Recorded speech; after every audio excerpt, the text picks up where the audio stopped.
thank you guys for everybody who submitted questions. It's been so beneficial to walk through these. It's so neat to hear so many questions that come at us, and it's been very great to just know that everybody's kind of on the same page and we're struggling with things all together. So thank you guys so much for submitting questions.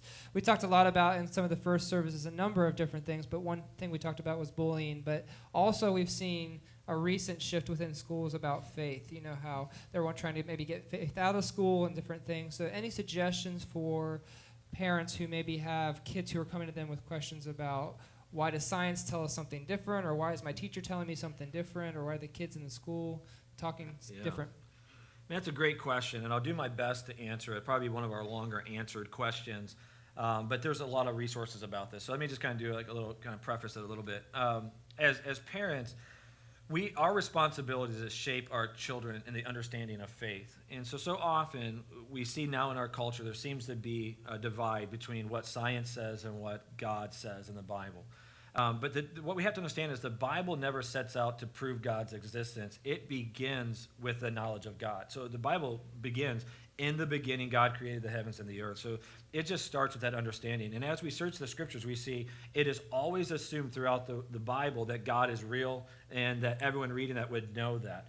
It would even go on in Romans chapter 1 to say that creation is God's proof that he is existent, so much so that it says no person who has ever lived will be able to stand before God and say, I didn't know there was a God. He says, no, creation is enough to point to the fact that there's a God because there's order to it, there's obviously intelligent design to it. So the Bible never sets out to prove it. Now, science is geared toward trying to prove something. Unfortunately, in our culture, it is to disprove God. We have in our own culture become so arrogant that we think our knowledge is the source of all truth. And so there's always going to be this tension there. So as parents, though, and as Christians, we can go to the other extreme and become militant against truth and militant against science to the hurt of our children, thinking that we have to always fight against it. But I'll say this, God in the Bible is never threatened by truth. So if science proves something beyond a shadow of a doubt is true, then that's true. That's how God created it to be. So as parents, we want to create a culture with our children that is a culture rooted in faith and then filters scientific truth through the filter of faith because they're not in conflict. So what I mean by that is I've seen in my years of youth ministry, parents want to shield their kids from what culture says. So even when we talk about topics like evolution, and really that's the main one, and a lot of parents want to shield their kids from that concept. Maybe God used evolution, maybe he didn't, we don't know. But parents want to shield their kids from that idea. Then their children, after they get out of high school, go to college, and the first professor, philosophy professor or science professor, just destroys their lack of knowledge, and then their faith, which is tied to that, then falters. So as parents, what we want to do is so develop in our children a lifestyle and a mindset of faith, and that becomes a foundation for which they view everything else. So what I mean by that is where we hold firm to in our faith is that 2,000 years ago, there was a man named Jesus who came to the earth who predicted his death and resurrection. Like, history is clear on this. Of all the events in human history, none has been analyzed and debated more than the death and resurrection of Jesus, and it has passed the test. 2,000 years ago, a man, whether you believed he was God or not, a man predicted his death and resurrection and followed through with it. Jesus died and was seen alive, and men who witnessed it took that truth to places where nobody knew them, went to those places, proclaimed that truth, and it cost them their life. People do not willfully die for something they know is a lie.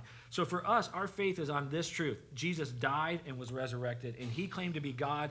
He claimed to die for our sins, and that's where our faith is. As we learn that as people and embrace that in our lives, it becomes the foundation so that we can view everything else in our lives. So if someone shakes something that we once believed apart from that, it doesn't shake our faith. It's like, okay, that's now something that I never thought about. Maybe there's a new perspective I need to use to embrace that. But my faith is solid. So as parents, teach your children to have open minds, engage things, and if it's hard to understand, do research together, discuss it together. Never tell your kids to shut off their minds in school because someone has a different faith system.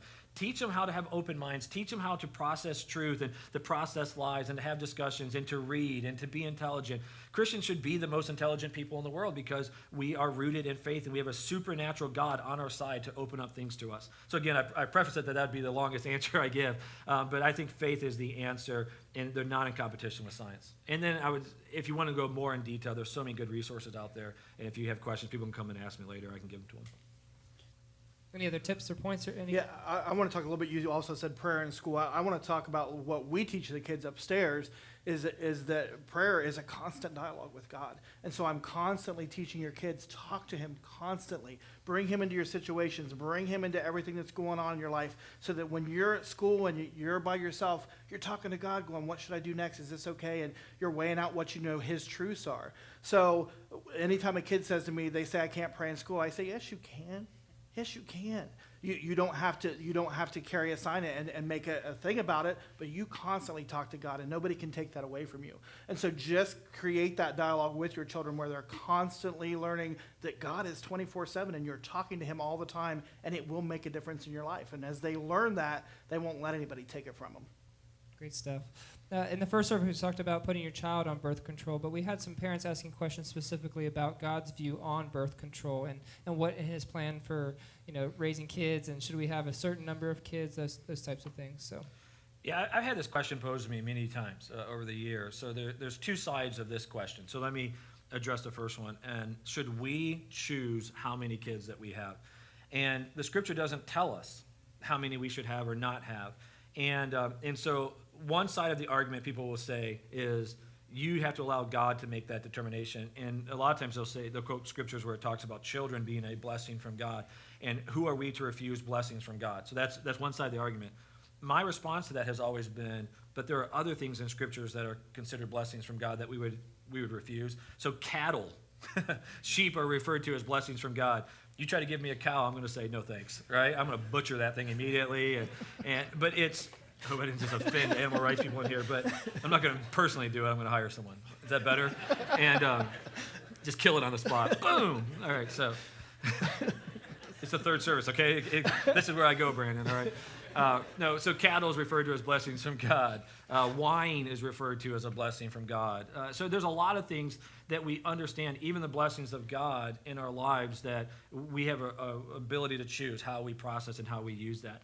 So with children, the Bible doesn't tell us an exact number we need to have. So with that, I would say you have to determine what you feel God is leading you to, what you can effectively handle. So if God is calling you to more children, you should absolutely have more children.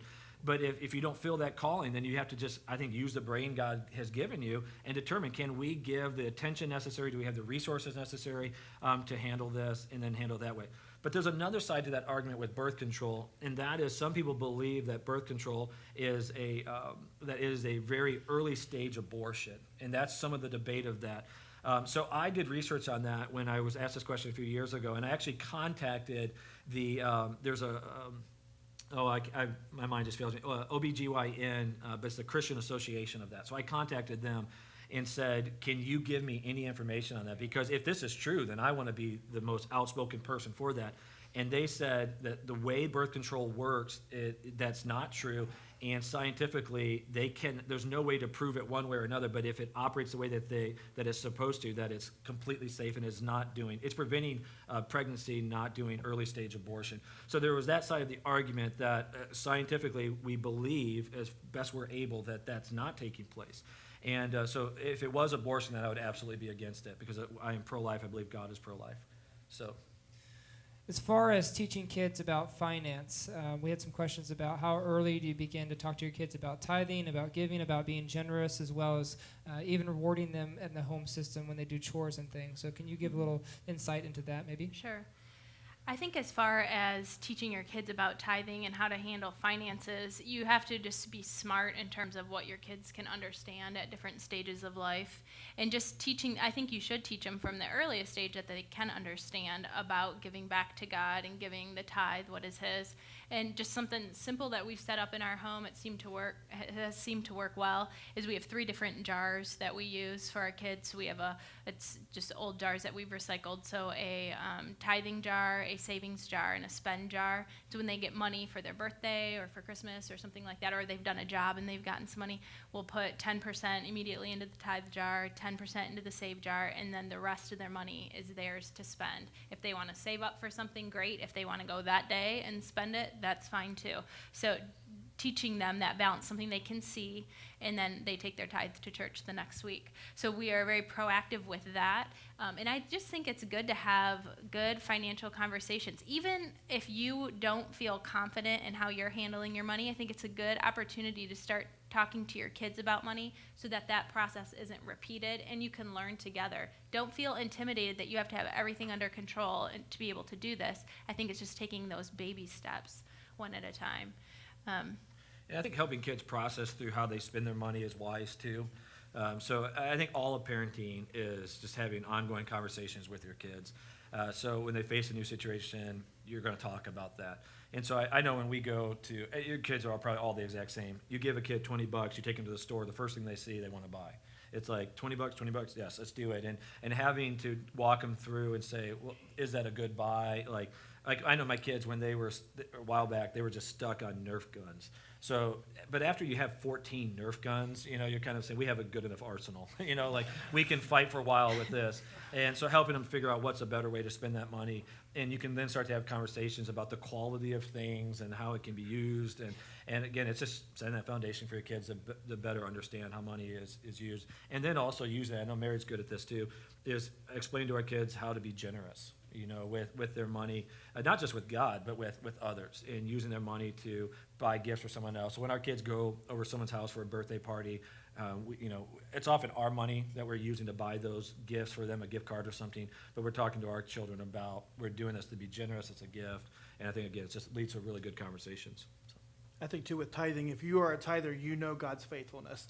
And I know we learned that once we started tithing, just how amazing he is and how much he blesses you. And so one thing we were purposed with our kids was to talk about those blessings. And so now we are very purposed to say, wow, look what God did for us. And even with gift cards and stuff, when we're having tight times and we get something that we need and something that we don't even need, something that we want, and we say, wow, God is so good that he provides that when we need it. And we always point that back to, this is what God does for you when you're faithful in your tithing. And so I learned a rhythm, to agree with him, I want to add on to that. I learned a rhythm when I was younger about how to pray. So it's become a habit of mine, but I start by thanking God for something. And so it's just a natural way that I pray. So when I lead our family in prayers with our kids, we always start, and Mary prays the same way. We pray thanking God for our house, thanking God for our clothes, thanking God for whatever it is that we have, the food that we're about to eat, and just having that mindset that God is our provider and getting them to understand that. I think it's important in that dialogue about money. As far as chores around the house, is that something to where you reward your kids, or is that something to where it's kind of each family's a little bit different? How does that look? Yeah, I think that setup is just going to look different in your home, what you're comfortable with. In our home, we're at the stage where the kids have things that they need to do, and that's not something that they're paid to do. It's something that we're a family, so we work together, and they have responsibilities. And so, but there's also bigger jobs at times. If we're going to be doing hours and hours and hours of yard work, we may say, we're going to reward you and give you some money for helping us during this time. But I think that's a balance that you have to figure out in your own home. What works, what doesn't work, and kind of develop that rhythm in your own home. Yeah, that's a personal preference thing. So I was raised, my mom so overpaid me as a kid, and I knew it. I mean, just stupid so. So like you picture this now. This is 25, 30 years ago. She would say, like, give me 10 chores to do that would take me well under a half hour to do, and she'd pay me like $30. You know what I mean? Like, it was so disproportional. But what it showed me, I knew then that it was generous, and then even into high school, during the school year where I wasn't working a job, if I wanted to go on a date with Mary, some of the jobs I would have to do. I mean, it'd be something as silly as like vacuum this room and wash the table off, and I'll give you $40. So, but what it showed me was generosity, and I think I took that lesson with me. I was not naive thinking I earned that and therefore I need to be paid, $80 an hour to work. But it taught me generosity. I think you kind of had the same Yeah, story. I'll show you how growing there's no up. right or wrong to that. It is personal preference because I had the opposite. We weren't paid for anything in our home. We were taught this is all family. We all work together. We all do things. But then my mom would do things when we had a good week. Everybody was cooperating when she was at work and we were getting stuff done. And she'd say, hey, we're going to go out and have pizza because you guys did a great job. So I learned generosity that way and seeing that, in her generosity. So I think it really is personal preference. Let's talk about special parenting situations. We have some individuals who have just started coming to the church, but maybe their spouse isn't coming with them, and so there's some non-believer situations there. How do you kind of encourage parents who are maybe dealing with that situation in terms of honoring their spouses and those types of things? Yeah, we talked a little bit of this dynamic last week when we talked about marriage, when there's two spouses and they believe different things. So one might be a person of faith, one might not be. And how do you live in a way that honors them? So I would say if both parents are not believers, if you're able, if it's a healthy relationship, to have conversations about that so that you feel like you're including them in the discussion and not doing something around them. Because there are different types. So some people are not people of faith just because they were not raised that way. Some people are actually militant against it. And so that's a tension that you have to resolve as a couple if you're able to. And I think if you're honoring to your spouse, it will go a long way. So asking their opinions, even asking their permission, is it okay if I take our child to church and here's the reason why? And then even including them in that dialogue to say, this is what's going on at church. Because some people, and I've had this conversation so many times, so the outside spouse, all they have to go on is the reputation of the church. So the reputation of churches in general, universal, can be that they're a cult, that they're all about money, that they're just brainwashing kids, that they're anti-science, that they're anti-everything else in culture. So if a parent has that mindset and they think, you want to take my loving kid and put it into this environment, that sounds unsafe. So even helping them learn about that, maybe telling them about what they're learning, giving them some of the resources. So when Phil gives out that parent pack, letting them see that so that they realize what we're teaching kids is really good principles about being loving and being patient. We're not teaching kids to be militant and to protest against things in schools and stuff like that. So having that open dialogue, and then if the parents allow them to, then in that process they can really go to whatever levels they're both comfortable with in that situation. But you never want to exclude that parent, because the moment that becomes me against you in that, they're going to resist it even more. So you always want to take a posture of honoring your spouse. In general, but especially when that spouse doesn't have the same standards that you do, because you don't want to create a tension that's unnecessary. You want to add to that? I totally agree. I can come from the side of I was a believer before my wife, and so I was fully back into living for the Lord, started coming to church on a regular basis, and the smartest thing that somebody told me was, don't push, and you love her just the same, and you just want her to love Jesus too. And so I learned not to push her, not to be aggressive. I learned to always be very open about what I was learning. I would talk to her about the things, about the sermons and stuff, and she would listen because she loved me and because I wasn't being forceful.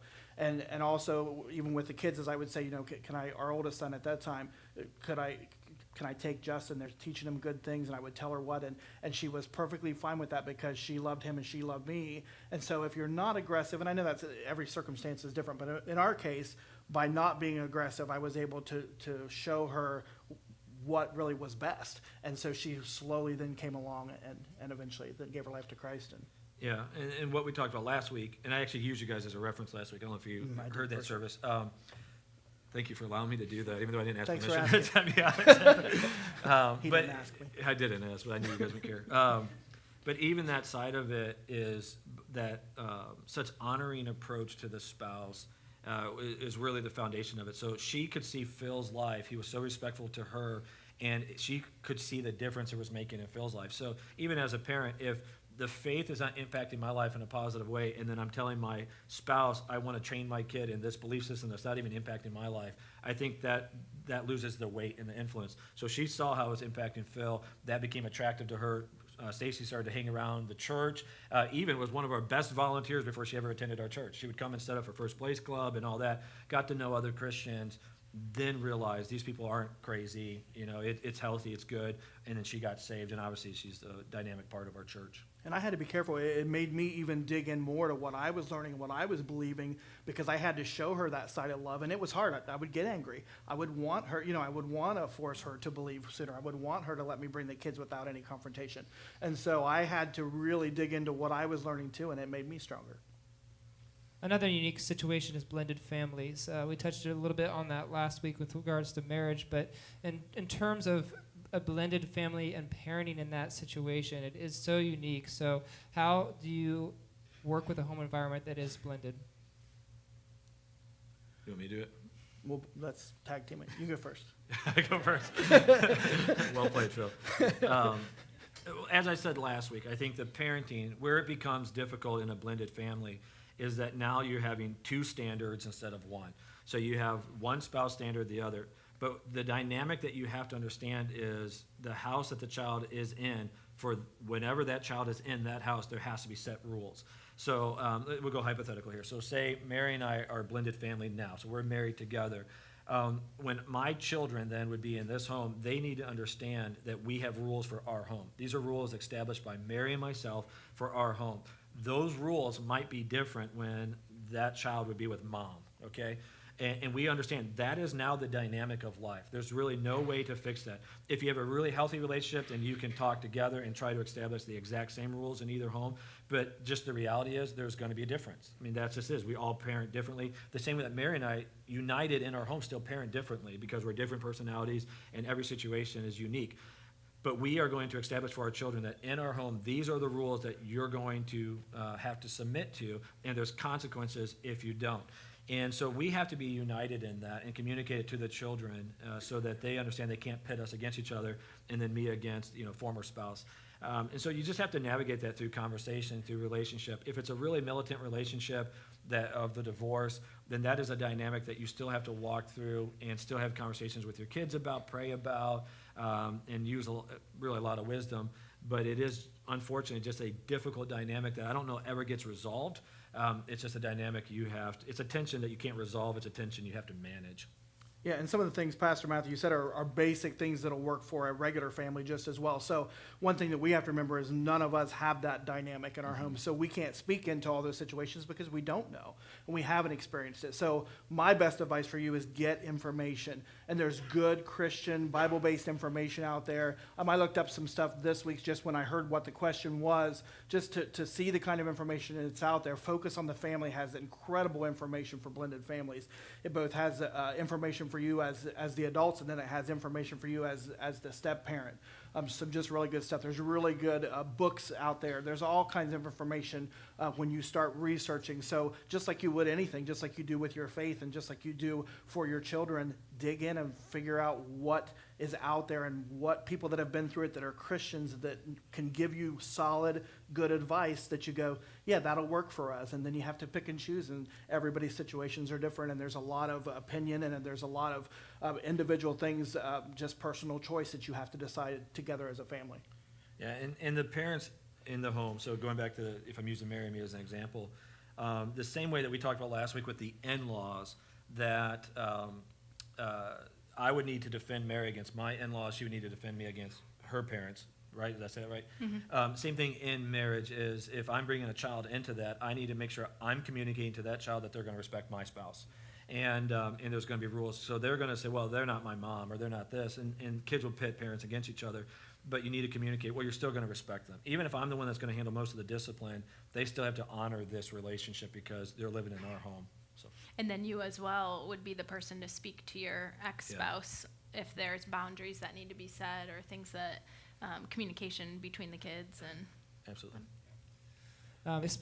Regarding specific roles of parents, so does a father have a specific role as the father, and does the mother have a specific role as a mother?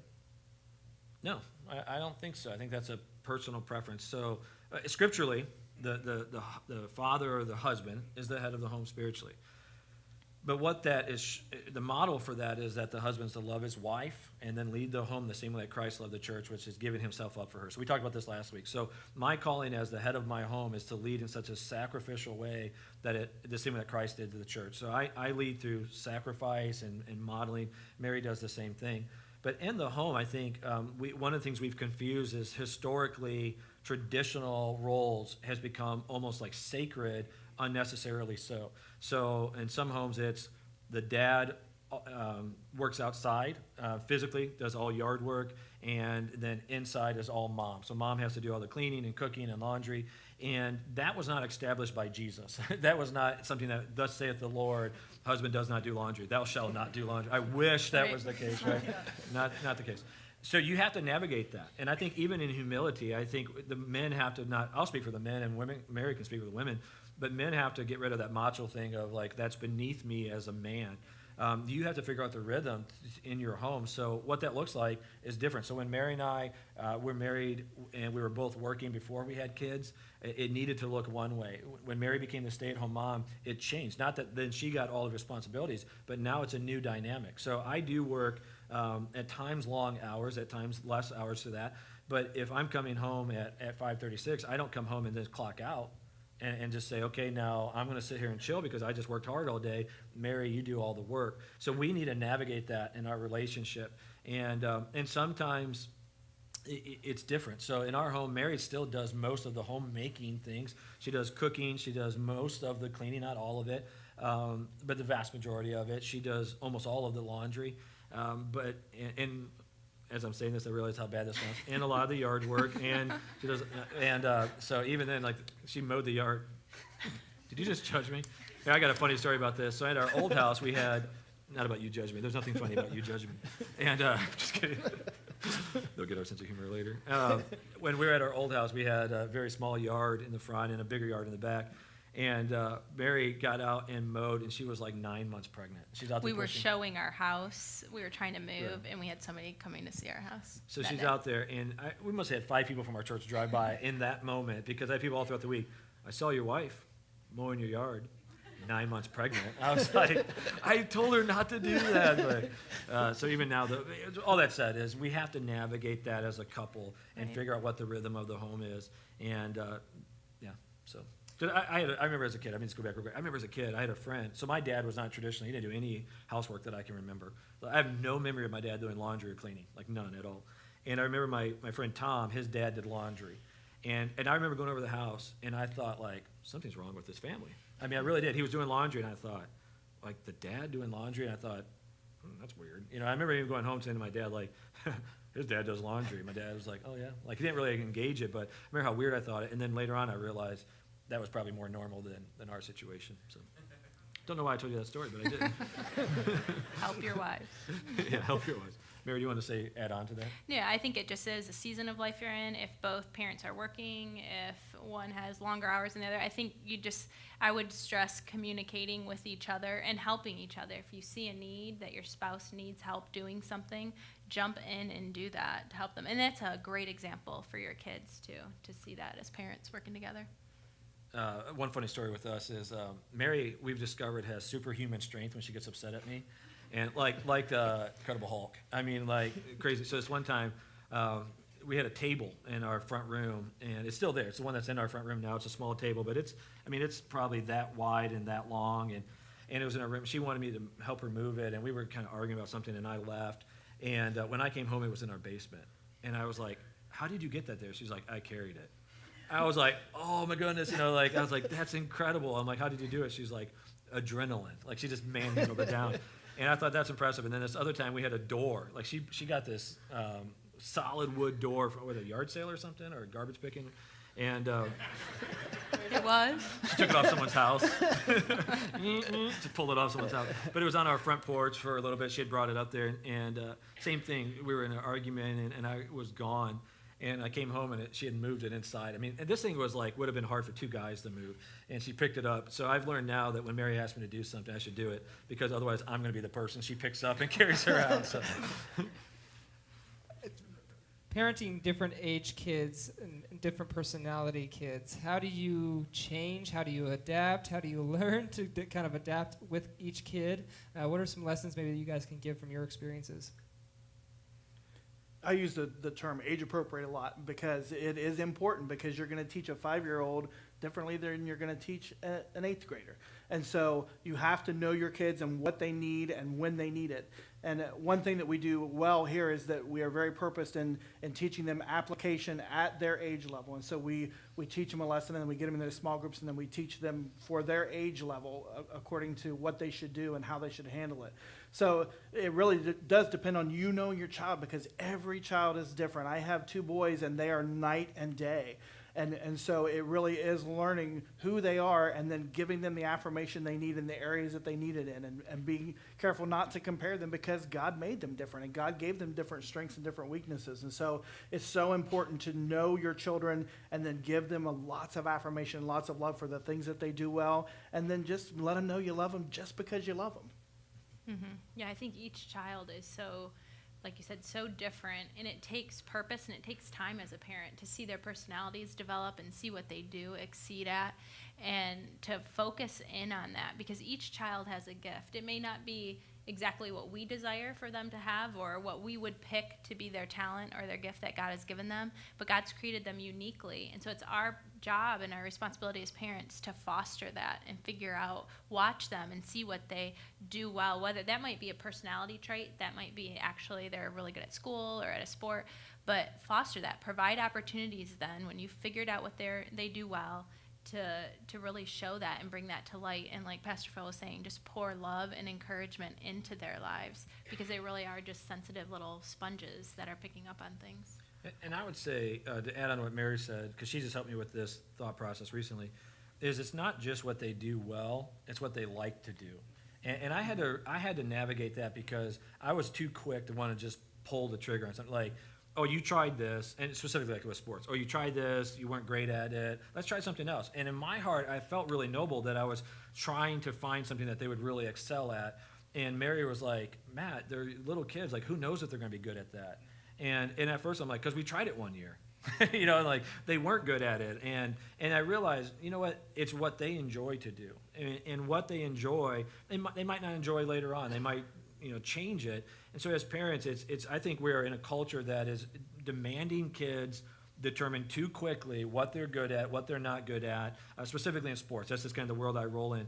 And it's like too quick in the process. So if they're not good by 3rd or 4th grade, then they don't make this team. They need to get out of that. And it's that way in other areas. I think we need to just figure out what does my kid like to do? I mean, what is fun to them, whether it be drawing or music, and just keep fanning that flame. And then when they change, they change. Like, we don't need to determine at a certain age, this is the path you're going to go. Allow them to determine through what they enjoy. And then I think you'll start to see things they get good at because they enjoy doing it. And it might be something that you don't enjoy at all. Absolutely. And that's the hard part, is navigating that because you want to put your own stuff on them. And so you go, oh, why would you want to do that? They enjoy it. So it's knowing them and learning them. Just in terms of the future and how LCC is implementing new strategies and always changing and adapting as we want to grow better in areas of our ministries, what are some things we're doing now and into the future to kind of help minister to kids and disciple kids? Well, I'll speak from children's ministry first. If you have a child in our ministries, we're very purpose to try to get you to know what we're doing. So we give you parent packs. We talk to you about things. So that parent pack tells you what we've done during the day, ways that you can then continue that conversation throughout the week. It gives you devos, and those things we are constantly working on those. So as I talk to you and you come and tell me things that are going on in your homes, and then I pray about it, and God gives me different lessons. I find it so amazing how God works it out so that those things are exactly what you need. So we're constantly tweaking those things to what your needs are as we hear from you as a church. So that's how we work. So I said in one service earlier, my door is always open. I love to hear your questions. I love to hear the things you're struggling with. I love for you to come and say, hey, my kid asked me this. If I don't know the answer, I'll find the answer for you. Or we'll get in the Bible and we'll find what God says is the best thing to do for that. So, but that's the way that we can then know what we need to do as a church for you guys to give you better resources and just keep that growing. And so I see it just constantly changing in our department. Yeah, and as a church, we are working at overall systems and then also personalized care. So as Phil was just alluding to, I'll talk about the systems here in a moment and some of the ones that he already talked about, but then there's also that personalized care. So we don't think every single person fits into every single mold, but we have to do a general strategy to hit as many people as possible. And then if there's a unique situation, it's your responsibility to come talk with us, and we'll give you that individualized care. We'll meet with you, we'll talk to you, and we'll figure out what's best for you. So some of the overall systems that we're developing from children's, he just explained that, but on the adult level, we're really focusing on discipleship as a whole. So Skip is our pastor over discipleship, and so his team is going to be focusing on creating systems all the way across the board. So whether that person comes in who's a brand new Christian all the way to that person who's a mature Christian, what does it look like in our church? And then we're going to try to give some specialized care this year. So most likely, don't hold me to this because I'm still praying about it, but most likely this upcoming year, Mary and I are not going to do the mentoring couples exactly how we did last year. Instead, what I'm probably going to do is once a month with Mary, do a group which everyone would be invited to on marriage. So I'll teach on it once a month, maybe on a Wednesday night, or maybe even Sunday night, but as our Wednesday ministry are going to Sunday, we're going to do that once a month, and then possibly once a month, I'm going to do one on parenting too. So we'll cover topics like how do you talk to your kid about sex, how to talk to your kids about drugs and alcohol, and then how do you parent in this situation. And we'll do that once a month, because what I'm realizing now is as our church grows and on the scale is, though I absolutely loved mentoring 10 to 12 couples, and maybe we'll do that to some degree, is that there's a broader need, and we have to create a system that is scalable. And so I want to be able to help as many couples as possible, and that's Mary's heart, and as many parents. And it's not going to be just us teaching. I mean, there are so many dynamic parents in our church that we're going to be tapping them and asking them, can you come and speak to this in this season of life? And that you haven't asked this question, but I'm just going to go this direction if you don't mind, is, that's the thing I would give everyone an encouragement is seek out help. And that's kind of how we've ended each service, but seek out help by looking around at the people who do it well, even if it's just one area, and go to them. So Mary and I were talking about this yesterday. Mary's sister and brother-in-law, so Kate and Keith, we really respect them and their children. Like their kids, so they're our niece and nephew, but they're just like the kindest people, well-behaved, have a great reputation. And their children, so their oldest is just completed her freshman year in college. Luke is going into his senior year. And so they have, and Sophie is going into seventh grade. So they're further than our kids are. So our kid is going into sixth grade, our oldest, so they're ahead of us. So there are times we look to them. What did they do as parents that was so effective in their kids? How did they navigate dating? Because our kids aren't dating yet. How did they navigate proms and homecomings, and how do they navigate these situations? So find people you respect that are modeling that, and reach out to them, ask questions. I've never known someone that'd be offended if you came to them and said, you do it well, can you help me? People, that's a compliment. And so I'd say the same thing. Use people and gain information from them, and then use other resources. Mary can speak to this a little bit, but Mary's a constant learner as a parent, constantly reading, listens weekly to Focus on the Family, podcasts, and things like that. Will you speak to that just a little bit? Yeah, I think that just as we talked about last week in marriage, there's so many tools available to us that we can learn, and because we are in the season of it, we make mistakes daily, and we need some advice from people who are maybe more specialized in that area and it's biblically based.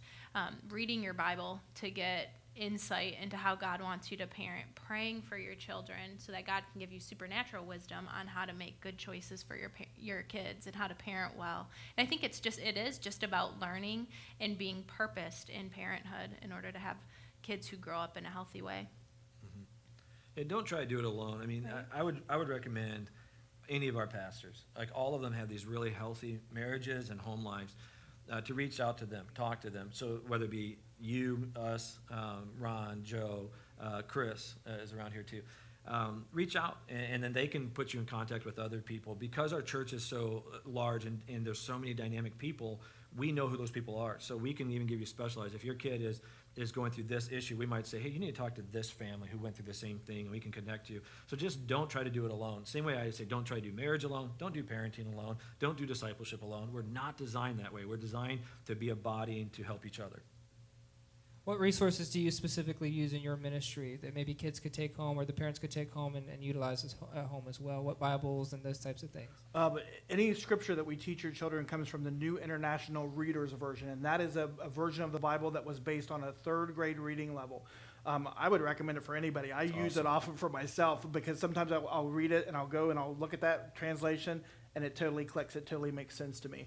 So anything you see and anything that we give you, paperwork, any parent packs, it's all coming from the NIRV version, and you can get all different kinds of Bibles for your kid at their age level in that version. So they make boy Bibles that are based around sports and music Bibles and girl Bibles, and so you can find the Bible. That's a translation that I would recommend that you get because then it'll match what we're teaching them upstairs.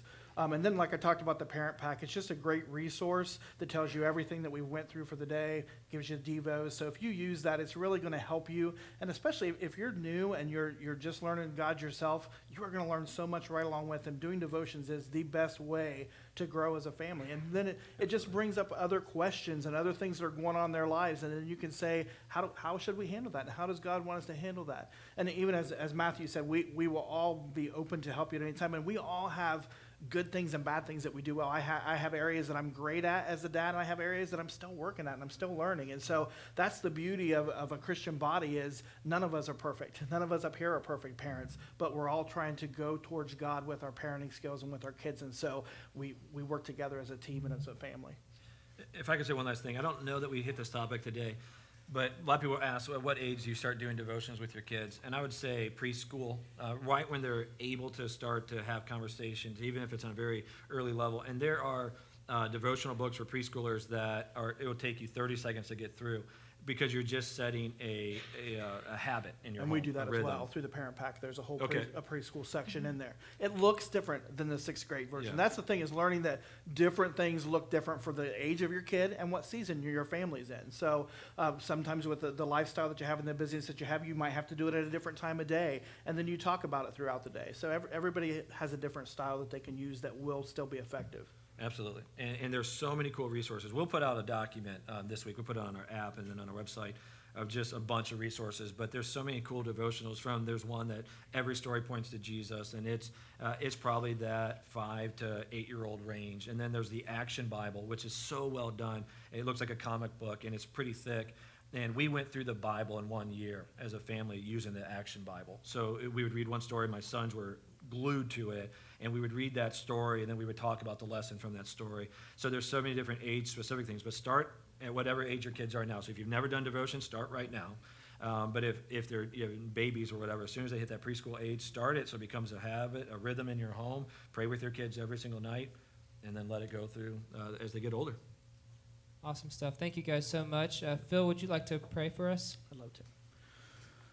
Lord, we just love you so much. God, I just thank you for who you are, for all that you are. You're so good to us, Father, and we love you so much. We just thank you for your grace and for your mercy. Lord, I thank you for this church. I thank you for this congregation and these people who are seeking after you and who love you so much. God, continue to guide us. Guide us as parents. Help us to know what you want for us, how you want us to care for these gifts that you've given us. And help correct us when we need corrected, and help point us in the right direction when we're going on that wrong path. And then do it in the way that you do it best, with grace and love, so that then we can get back on our feet and run towards you.